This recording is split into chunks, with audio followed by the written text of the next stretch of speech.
Hello दोस्तों, मैं हूं असीम अकरम और आप देख रहे हैं डिजिटल इडियट चैनल। जी हां दोस्तों, आज हम बात करेंगे 10th क्लास के विज्ञान का जो सीरीज चल रहा था उसमें आज हम ये भाग 3 बता रहे हैं, पार्ट 3। और ये पार्ट 3 में जो है आज हम टॉपिक करेंगे मानव नेतृत्व तथा रंग बिरंगे संसार का। और ये सब जो हम बात करेंगे आपका रेडियो सिलेबस के ऊपर बात ही होगा, जो सिलेबस को रिड्यूस किया गया है और जो अभी आपका जो है नए पैटर्न आए हैं। जो आपको जानते हैं कि 30 जो है ऑब्जेक्टिव क्वेश्चन का डिमांड है कि 30 ऑब्जेक्टिव क्वेश्चन रहेंगे, हालांकि 30 ऑब्जेक्टिव नहीं क्वेश्चन। जैसे आपका इसमें जाएगा फिजिक्स में 5 गो ऑब्जेक्टिव जाएगा, केमिस्ट्री में 5 गो ऑब्जेक्टिव, यानी रसायन विज्ञान में 5 गो, भौतिक विज्ञान में 5 गो, और आपका जो है यहाँ पे जीव विज्ञान से 5, इस तरह करके टोटल 15 ऑब्जेक्टिव क्वेश्चन रहेंगे। और जीव विज्ञान, रासायनिक विज्ञान और भौतिक विज्ञान से 5 जो रहेगा फिल इन द ब्लैंक, यानी टोटल आपका 20 जो है वो आपका ऑब्जेक्टिव क्वेश्चन जाएगा। उसके बाद कुछ ऐसे क्वेश्चन होंगे जो आपका एक वाक्य में उत्तर देना होगा, उसमें उस तरह का 10 क्वेश्चन रहेगा। तो सारे के सारे क्वेश्चन अगर मान के चले कि हम यहाँ पे डिस्कस करने जा रहे हैं तो पूरा फुल क्वेश्चन जो है यहाँ पे हम डिस्कस करेंगे। और ये सब क्या होगा कि आपका ऑब्जेक्टिव में भी, फिर इन द ब्लैंक में भी, बहुत सारी जगह में ये हेल्प करेंगे, आपका एक वाक्य में भी हेल्प करेंगे। तो पैटर्न अलग होते हैं, लेकिन हम इंपॉर्टेंट क्वेश्चन का ही सीरीज आपसे डिस्कस कर रहे हैं।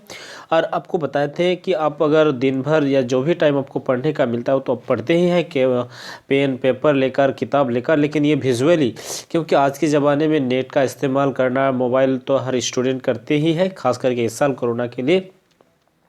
तो उसमें अगर 10 मिनट समय निकल कर के ये सब वीडियो अगर देख लेंगे तो क्या होगा को जो आपका जो बोर्ड एग्ज़ाम में पूछा जाएगा, और बोर्ड एग्ज़ाम जब आप करने जाएंगे, फिल इन द भरने जाएंगे, तो उसमें 4 ऑप्शन में जब इस क्वेश्चन को आपको दिखेगा तो ऑटोमेटिक ये ऑप्शन आपको दिखने लगेगा और लगेगा कि यही ऑप्शन जो है सही है।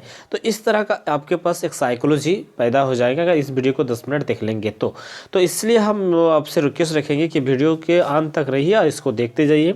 हालांकि अभी हम जब वीडियो एनालिसिस कर रहे देख रहे हैं कि काफ़ी स्टूडेंट जो उसमें टाइम दे रहे हैं। पहले वीडियो में हम जब पहले वीडियो देते थे तो उसमें क्या होता था, सिर्फ इंपॉर्टेंट क्वेश्चन देखते थे और सिर्फ स्टूडेंट का सोच यही रहता था कि इंपॉर्टेंट क्वेश्चन ये कैसे मिलेगा, सर पीडीएफ भेजिए ना, ये कीजिए ना, वो कीजिएगा। लेकिन इस तरह का जब हम वीडियो देना स्टार्ट किए हैं तो उसमें वॉच टाइम जो है मेरा बढ़ रहा है। इसका मतलब हो रहा है कि वीडियो शुरू से लेकर अंत तक मैक्सिमम स्टूडेंट देख रहे हैं। शायद हो सकता है इधर उधर जो ऐसे अनजान में क्लिक हो गया होगा, वो उसका पढ़ने का नहीं है, वो 12 में है या किसी दूसरे क्लास में है, तो खैर वो सब स्टूडेंट तो होगा ही। तो चलिए अब हम फटाफट यहाँ पे शुरू करेंगे। मानव नेत्रों में रेटिना पर बनने वाले प्रतिबिंब की प्रकृति होता है। जो मानव नेत्र है उसमें रेटिना पर जो प्रतिबिंब बनते हैं उसका प्रतिबिंब का जो प्रकृति होता है, नेचर होता है, वो क्या होता है, यानी वास्तविक एवं उल्टा होता है।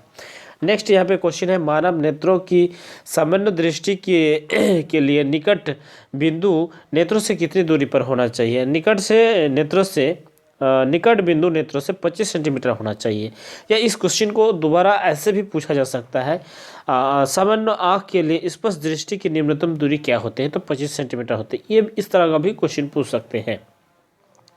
उसके बाद मानव नेत्र वस्तु का प्रतिबिंब नेत्रों के किस भाग पर बनता है। मानव नेत्र जो है उसमें प्रतिबिंब जो बनते हैं तो वो हमारे नेत्रों के किस भाग पर बनते हैं, तो जिसको हम लोग हिंदी में बोलते हैं पृष्ठ पटल पर, या इसको अंग्रेजी में हम लोग बोलते हैं रेटिना। तो अक्सर हम लोग स्टूडेंट को जो है रेटिना ज़्यादातर याद रहते हैं, हिंदी वर्सन हो चाहे अंग्रेजी वर्सन हो, दोनों का स्टूडेंट जो है रेटिना को ज़्यादा समझते हैं। अब जाएंगे हम लोग 5 नंबर क्वेश्चन देखेंगे, मानव नेत्रों का कौन सा हिस्सा यहाँ पे रेशेदार, उसके बाद जलीयवत पदार्थ का बना होता है। मानव नेत्र यानी मानव नेत्र जो होते हैं वो रेशेदार होते हैं, जलीय जो है पदार्थ उसी तरह का बना होता है। उसके बाद नेक्स्ट यहाँ पे हम क्वेश्चन डिस्कस करेंगे 6 नंबर क्वेश्चन, मानव नेत्रों की सामान्य दृष्टि के लिए दूर बिंदु कितनी होती है। तो दूर बिंदु जो होते हैं अनंत होते हैं, कोई लिमिट नहीं होता है सामान्य नेत्रों के लिए। अब फिर उसमें जब दृष्टि दोष होंगे तो वो अलग मैटर होगा। अब यहाँ पे 7 नंबर क्वेश्चन देखेंगे, मानव नेत्रों के उस भाग का नाम लिखिए जो मानव नेत्रों में प्रवेश होने वाले प्रकाश की मात्रा को नियंत्रित करता है। यानी मानव नेत्रों के उस भाग का नाम लिखना होगा जो नेत्रों को क्या करते हैं, प्रकाश जब जहाँ से प्रवेश करते हैं उस भाग जो नेत्र नियंत्रण करते हैं, तो उसको हम लोग बोलते हैं पथली। ठीक है। उसके बाद नेक्स्ट क्वेश्चन 18 नंबर हम देखेंगे, प्रतिरिकाएं जिसको आयरिस कहते हैं, आयरिस का क्या कार्य होते हैं। तो आयरिस का जो कार्य होते हैं वो प्रकाश को पथली के साइज को नियंत्रित करता है, वो पथली के साइज को जो है नियंत्रित करता है। अभिनेत्र लेंस की फोकस दूरी में परिवर्तन किसके द्वारा किया जाता है। तो पक्षम भी पेशी जिसको बोलते हैं। इसको अगर हम लोग अंग्रेजी में देखेंगे तो उसको सैलरी मसल कहा जाता है। तो अक्सर स्टूडेंट जो है सैलरी मसल को ज़्यादा समझ पाएंगे कि आँख की जो हिस्सेदारी होते हैं उसमें। अब आते हैं आँख के रंगीन भाग को क्या कहते हैं। आँख का जो रंगीन भाग है उसको हम लोग क्या कहते हैं, उसको हम लोग आइरिस कहते हैं या परितरिका कहते हैं। रेटिना से जुड़े दो तंतुओं के नाम लिखे। रेटिना से जुड़े दो तंतुओं का नाम, ये काफ़ी इंपॉर्टेंट क्वेश्चन है। इस 11 नंबर क्वेश्चन को ये आप ध्यान रख लीजिएगा। जड़मुना एवं शंकुमुना, ठीक है, शंकुना। उसके बाद नेक्स्ट क्वेश्चन, निकट दृष्टि दोष को किस लेंस से दूर किया जाता है। निकट दृष्टि दोष जो है उस दोष को किस लेंस से दूर किया जाता है, तो अवतल लेंस से। उसके बाद दीर्घ दृष्टि दोष को किस लेंस से दूर किया जाता है। दीर्घ दृष्टि जो दोष होते हैं उस लेंस को किससे हम लोग दूर करते हैं, तो उत्तल लेंस से। उसके बाद आते हैं 14 नंबर, अवतल लेंस के चश्मे का उपयोग करके किस दृष्टि दोष को दूर किया जाता है। तो चश्मे का उपयोग करके किस दृष्टि दोष को हम लोग दूर करते हैं, तो निकट दृष्टि दोष को दूर करते हैं। उसके बाद जाएंगे उत्तल लेंस के चश्मे का उपयोग करके किस दृष्टि दोष को दूर किया जाता है। तो उत्तल लेंस के चश्मे का उपयोग करके किस दृष्टि दोष का दूर किया जाता है। अब नेक्स्ट यहाँ पे हम देखेंगे जो है लघु उत्तरीय प्रश्न। लघु उत्तरीय प्रश्नों का अर्थ होता है यहाँ पे नेत्रों की संवेदन क्षमता से क्या अभिप्राय है। नेत्रों जो है उसकी संवेदन क्षमता क्या होते हैं, उससे क्या समझते हैं आप। तो अभिनेत्रो बोले या नेत्रो बोले, बात बराबर आते हैं। लेंस की वह क्षमता, ठीक है, जिसके कारण अपनी फोकस दूरी को संयोजित कर लेता है, उसे ही हम संयोजन क्षमता कहते हैं। देखिए हम लोग का जो नेत्र जो होते हैं, आँख जो होते हैं, तो आँख में हम लोग नेत्र जो है लेंस की तरह होते हैं। तो हम लोग जानते हैं, जब इसके पहले चैप्टर पढ़े थे, लेंस की फोकस दूरी होता है। तो हम लोग निकट की वस्तु को भी देख लेते हैं, फिर फटाक से अचानक से हम लोग दूर की वस्तु को देख लेते हैं। जैसे मान के चलिए ये लेंस जो है इतना दूर की वस्तु को स्पष्ट रूप से वो यहाँ पे इमेज बनाएगा, तो हम लोग झटक से तुरंत निकट की वस्तु को देखते हैं, झटक से दूर की वस्तु को भी देख लेते हैं। तो यहाँ पे इसका फोकस दूरी तो बढ़ता घटता है। तो उस फोकस दूरी को कौन नियंत्रण करता है, और उस नियंत्रण करने की क्षमता को ही हम लोग क्या बोलते हैं, संवेदन क्षमता बोलते हैं। अब नेक्स्ट यहाँ पे हम क्वेश्चन देखेंगे, सामान्य नेत्रों 25 सेंटीमीटर से निकट रखी वस्तुओं को स्पष्ट क्यों नहीं देख पाते हैं। तो स्पष्ट क्यों नहीं देख पाते हैं, हमारा सामान्य नेत्रों में अगर जाएंगे तो हम निकट 25 सेंटीमीटर से अगर नज़दीक हम लोग वस्तु को रख देंगे तो उसको हम लोग स्पष्ट दृष्टि से नहीं देख पाएंगे। इसका अर्थ हो रहा है कि अभिनेत्र जो है उसके लेंस की जो फोकस दूरी है वो निश्चित निम्नतम सीमा से कम नहीं होता है। उसका एक सीमा होता है कि उससे वो कम नहीं कर पाएंगे फोकस दूरी को। तब फिर क्या होता है, 25 सेंटीमीटर से अगर नज़दीक आप लेकर आएंगे तो उस वस्तु को फिर स्पष्ट रूप से वो देख नहीं पाएंगे, क्योंकि उसका जो है प्रतिबिंब रेटिना के बाद पड़ जाएगा, यानी रेटिना से दूर हटेगा। रेटिना जिस जगह में है उससे बाहर चले जाएंगे। तो अब तब उस स्थिति में क्या होगा, वस्तु जो है धुंधली दिखाई भी देने लगेंगे और थोड़ा सा आँख में हम लोग का पेन भी करने लगेगा, दर्द होने लगेगा। तो ये था आपका। अब हम जाएंगे नेक्स्ट 3 नंबर क्वेश्चन पे। तो फटाफट यहाँ पे हम जाएंगे 3 नंबर क्वेश्चन, ठीक है। तो यहाँ पे 3 नंबर क्वेश्चन में हम बात करेंगे, जब हम नेत्रों से किसी वस्तु की दूरी को बढ़ा देते हैं तो नेत्रों में प्रतिबिंब दूरी क्या होता है।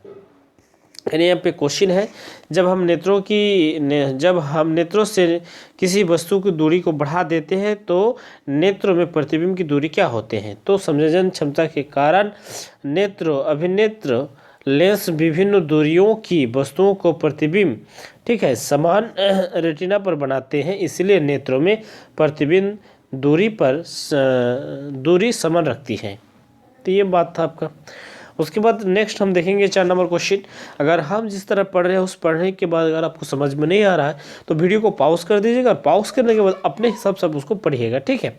और ये हम आपको विजुअली बता रहे हैं। अगर आपको कुछ टेक्निकल इशूज़ के कारण अगर आपको समझ में नहीं आता है तो आप कॉमेंट कर सकते हैं। फिर हो सकता है तो हम पिछले वीडियो में क्या करेंगे, आपका कॉमेंट पढ़ने के बाद ये मेरे पास जो है पिक है या कट है, इसको मेरे पास अवेलेबल रहेगा। तब फिर क्या करेंगे, उस क्वेश्चन को और थोड़ा सा डील करने के बाद फिर हम नेक्स्ट वीडियो में आगे बढ़ेंगे, ठीक है। तो आप लोग जरूर उसमें कमेंट कीजिएगा जो आपको दिक्कत होंगे। अब यहाँ पे हम देखेंगे 4 नंबर मानव नेत्रों को उस रचना का नाम लिखे जो पतली के आकार को नियंत्रण करता है तथा पतली के कार्यों को लिखे, ठीक है, उस कार्यों को लिखे। तो रचना जो है तो आइरिस, और इसका कार्य क्या क्या होते हैं, यानी रंग जो होता है गहरा पेशी, उसके बाद डायफ्राम, और इसका काज होता है नेत्रों में प्रवेश करने वाली प्रकाश की जो मात्रा होते हैं उसको नियंत्रित करते हैं। जैसे मान के चलिए अब अगर आप सुबह में गर्मी के मौसम में भी होगा, अभी के मौसम में भी ये थोड़ा सा देखने को मिलता है। अगर आप मान के चले रात में सोए हुए हैं और आप थोड़ा सा लेट करके उठ रहे हैं सुबह 8 बजे के करीब, और अगर ज़्यादातर धूप है तो आप उस धूप में निकलेंगे तो कैसा लगता है आपको? आँख को छोटा छोटा करना पड़ता है। इसका मतलब हुआ कि जो आपके आँख में प्रकाश प्रवेश करते हैं तो वो आपके आइरिस उसको नियंत्रण करते हैं कि भाई आप जो है प्रकाश ज़्यादा मात्रा में मत जाइए, क्योंकि रेटिना पर असर पड़ रहे हैं। फिर वो देखते देखते थोड़ा थोड़ा करके वो आँख समझे जन क्षमता वो कंट्रोल कर लेंगे, तब फिर वो धीरे धीरे ठीक हो जाएंगे। अब यहाँ पे हम देखेंगे निकट दृष्टि दोष। ये काफ़ी इंपॉर्टेंट है, इस साल खास करके ये काफ़ी इंपॉर्टेंट है, ये क्वेश्चन आएंगे ही आएंगे। निकट दृष्टि दोष किससे कहते हैं? इस दोष को निवारण के लिए किस प्रकार किया जाता है? सचित्र वर्णन करते हैं। यहाँ पे चित्रों से इसको वर्णन करना है और यहाँ पे वर्णन क्या भी गया है। अब देख सकते हैं वह दृष्टि दोष जिसके कारण कोई व्यक्ति निकट की वस्तु को स्पष्ट रूप से देख सकता है परंतु दूर की वस्तु को स्पष्ट रूप से नहीं देख सकते। तो इस दृष्टि दोष को हम क्या बोलेंगे? निकट दृष्टि दोष बोलेंगे। इस दोष जो है ये दोष नेत्रों लेंस की वक्रता जो है अधिक हो जाने के कारण होता है। वक्रता का अधिक होना, ठीक है। नेत्रों गोलाकार का लंबा हो जाना, और गोलाकार होकर ये लंबा हो जाते हैं। अब देखिए यहाँ पे, ठीक है, कोई एक वस्तु है, मान लीजिए अनंत में है, और उस वस्तु को हम लोग यहाँ पे मान कर अगर जाते हैं तो उसका प्रतिबिंब जो है यहीं पे बन जा रहा है। रेटिना मेरा क्या पे है? यहाँ पे है।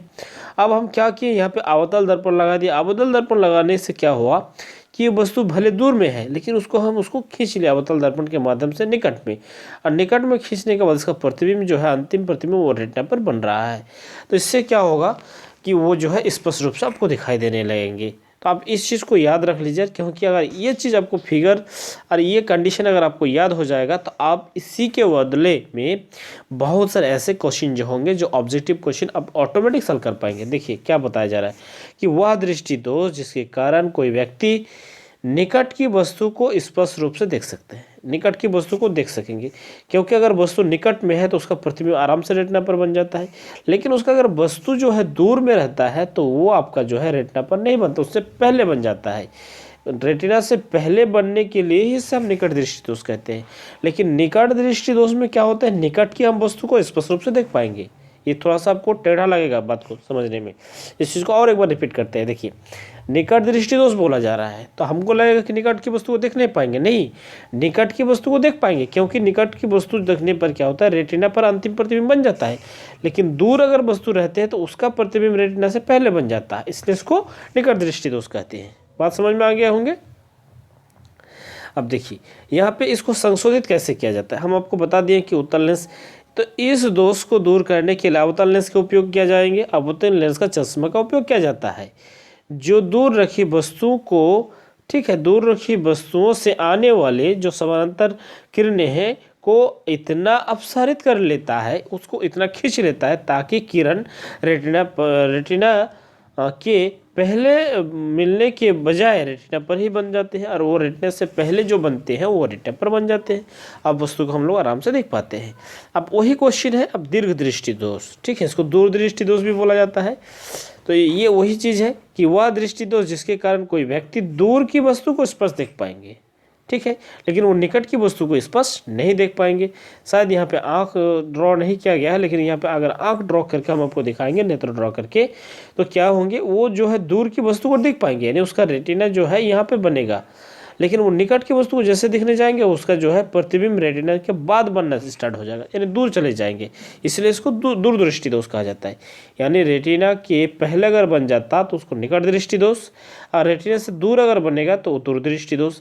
अगर वस्तु दूर में है तो रेटिना पर ही बनता है तो ये वस्तु देख पाएंगे, लेकिन अगर नज़दीक में वस्तु है तो रेटिना के दूर भाग जाता है। तो इस स्थिति में क्या होता है कि दूर की वस्तु को देख पाते हैं लेकिन निकट की वस्तु को नहीं देख पाते हैं। और क्या होता है, निकट दृष्टि दोष में दूर की वस्तु को नहीं देख पाते क्योंकि यहीं पे वो प्रतिबिंब बन जा रहा है, लेकिन निकट की वस्तु को जो है देख पाते हैं क्योंकि वो अंतिम प्रतिबिंब रेटिना पर बनते हैं। तो यही सब चीज़ है, यहाँ पे उसका भी आवरण संशोधन को भी लिखा गया, लेकिन यहाँ पे चित्र ड्रॉ नहीं किया गया था। अब चित्र ड्रॉ करके वहाँ पे अवतल लेंस लगाया गया था, यहाँ पे उत्तल लेंस लगा के ये कर सकते हैं। और यहाँ पे 7 नंबर क्वेश्चन देख लीजिए, निकट दृष्टिदोष एवं दीर्घ दृष्टिदोष में ये थोड़ा सा अंतर है, अंतर भी कभी कभार पूछ लेता है, तो इसको भी थोड़ा सा रखेंगे। मोतियाबिंद यहाँ पे एक क्वेश्चन है, इस क्वेश्चन को भी आप थोड़ा सा हिट करके रखेंगे। और आई होप, हम आशा करेंगे कि आपको ये वीडियो पसंद आए होंगे। अगर पसंद आए हैं तो थोड़ा सा लाइक कर दीजिएगा, क्योंकि आप एक लाइक करते हैं तो उसमें मेरा उत्साह बढ़ते हैं और हम वीडियो बनाने के लिए थोड़ा सा मोटिवेट हो जाते हैं। तो इसी तरह और वीडियो देखने के लिए ज़रूर आप कुछ ना कुछ कमेंट करें और इस वीडियो को अपने मित्रों को, दोस्तों को शेयर करें। Thank you very much.